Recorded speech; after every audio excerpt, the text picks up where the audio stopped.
नमस्कार भक्तजनों, मैं पंडित जयदेव प्रसाद अपने YouTube चैनल में आप सभी का हार्दिक स्वागत करता हूँ। आज नाग पंचमी का शुभ दिन है। मेरी मैया श्रीमती कपिला देवी गांव की अन्य स्त्रियों के साथ नाग देवता की पूजा कर रही है।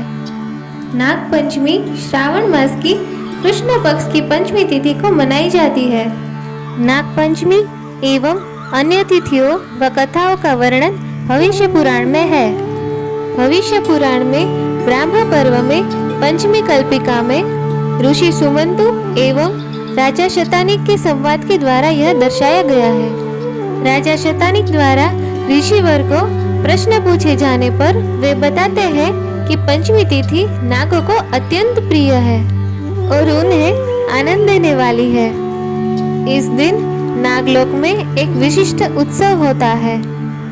पंचमी तिथि को जो व्यक्ति नागों को दूध से स्नान कराता है, उसके कुल में वासुकी, तक्षक, मणिभद्र, कालीय, ऐरावत, धृतराष्ट्र, करकोटक तथा धनंजय यह सभी बड़े बड़े नाग अभय दान देते हैं। अतः सुमंतु ऋषि ने नाग पंचमी की कथा का भी वर्णन किया है। तो प्रिय भक्तजनों, आइए उसे जानते हैं। एक बार राक्षसों और देवताओं ने मिलकर समुद्र मंथन किया। उस समय समुद्र से अतिशय श्वेत उच्चैःश्रवा नाम का एक अश्व निकला। उसे देख नागमाता कद्रू ने अपनी सौत विंता से कहा कि देखो, यह अश्व श्वेत वर्ण का है, परंतु इसके बाल काले दिख पड़ते हैं।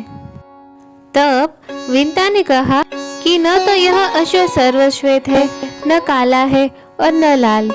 यह सुनकर कद्रू ने कहा कि मेरे साथ शर्त करो कि यदि मैं इस अश्व के बालों को कृष्ण वर्ण का दिखा दूं तो तुम मेरी दासी हो जाओगी, और यदि नहीं दिखा सकी तो मैं तुम्हारी दासी हो जाऊंगी।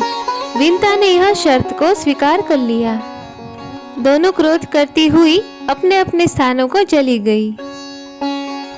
कद्रू ने अपने पुत्र नागों को बुलाकर सब वृत्तांत उन्हें सुना दिया और कहा कि पुत्रों, तुम अश्व के बाल के समान सूक्ष्म होकर उच्चैःश्रवा के शरीर में लिपट जाओ, जिससे यह कृष्ण वर्ण का दिखाई देने लगे, ताकि मैं अपनी सौत विंता को जीतकर उसे अपनी दासी बना सकूं।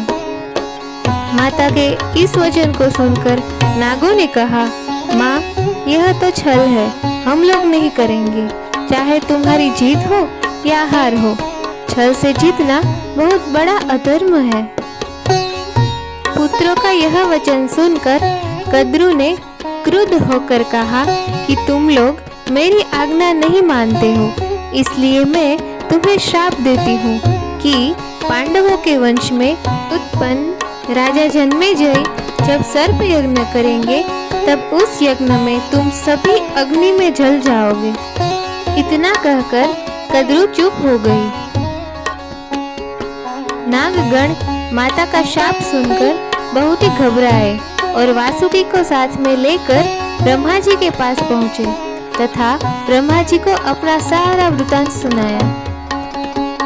इस पर ब्रह्मा जी ने कहा कि हे वासुके, चिंता मत करो, मेरी बात सुनो। यायावर वंश में बहुत ही बड़ा तपस्वी जरत्कारो नाम का ब्राह्मण उत्पन्न होगा। उसके साथ तुम अपनी बहन का विवाह कर देना और वे जो भी कहे उसका वचन स्वीकार करना। उसे आस्तिक नाम का एक विख्यात पुत्र उत्पन्न होगा। वे जन्मेजय के सर्प यज्ञ को रोकेंगे और तुम लोगों की रक्षा करेंगे। ब्रह्मा जी के इस वचन को सुनकर नागराज वासुकी आदि अतिशय प्रसन्न होकर उन्हें प्रणाम कर अपने अपने लोक में चले गए। तत्पश्चात जब सर्प यज्ञ हुआ, तब उसमें बड़े बड़े विषधर और दुष्ट नाग नष्ट हो गए। करोड़ों नाग जब अग्नि में दग्ध होने लगे, तब आस्तिक नाम के ब्राह्मण सर्प यज्ञ रोककर नागों की रक्षा करने आए। तो प्रिय भक्तजनों, ब्रह्मा जी ने पंचमी के दिन वर दिया था और आस्तिक मुनि ने पंचमी को ही नागों की रक्षा की थी, अतः पंचमी तिथि नागों को बहुत प्रिय है। पंचमी के दिन नागों की पूजा कर यह प्रार्थना करनी चाहिए कि जो नाग पृथ्वी में, आकाश में, स्वर्ग में, सूर्य की किरणों में, सरोवरों में, कूप, तालाब आदि में रहते हैं, वे सब हम पर प्रसन्न हो। हम उनको बार बार नमस्कार करते हैं। इस प्रकार नागों को विसर्जित कर ब्राह्मणों को भोजन कराना चाहिए और स्वयं अपने कुटुंबियों के साथ भोजन करना चाहिए। प्रथम मीठा भोजन करना चाहिए, अनंतर अपनी इच्छा के अनुसार भोजन करना चाहिए। तो प्रिय भक्तजनों, यह थी नाग पंचमी की कथा। मिलते हैं अगले वीडियो में, तब तक के लिए जय श्री कृष्णा।